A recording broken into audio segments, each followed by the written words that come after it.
aan de hand. Ik stuur mij niet aan verkeersborden, maar ik loop daar netjes aan de kant.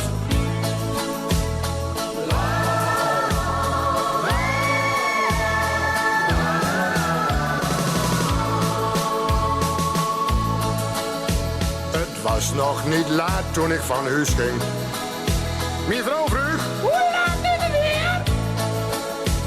Ik zei: wie hebt weer een bespreking? Zij zei: Kijk eens, dat al een keer.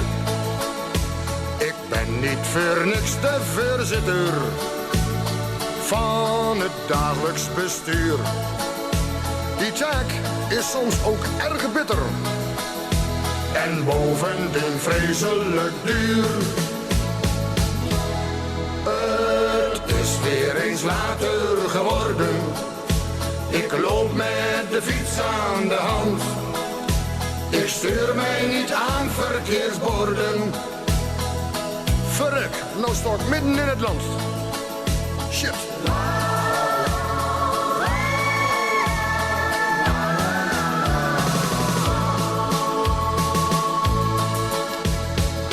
Bestuurlijke verantwoordelijkheden vormen ook psychisch een last. Wie leeft toch niet in het verleden? Wie gaat bij de toekomst te gast? De keus van een nieuwe computer en wat zo'n ding al niet kost. Ik vroeg bij de rondvraag: wie doet er?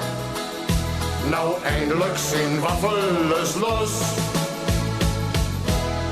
Het is weer eens later geworden. Ik loop met de fiets aan de hand. Ik stuur mij niet aan verkeersborden. Dat markeert me toch niks aan het verstand.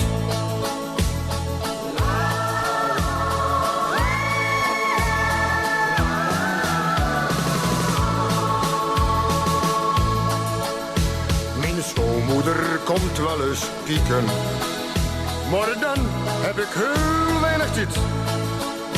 Dan wil ik de boel niet verzieken. Ik moet weg, het bestuur doet dat niet. Al in de kantine van dorpshuis bespreekt wie ons dagelijks leed. Wie snapt goed dat elk huis heeft zijn kruis? Wie weet toch zo goed hoe dat gaat?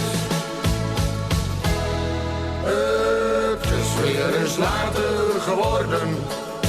Ik loop met de fiets aan de hand. Ik stuur mij niet aan verkeersborden. Volgens mij is er niks aan de hand.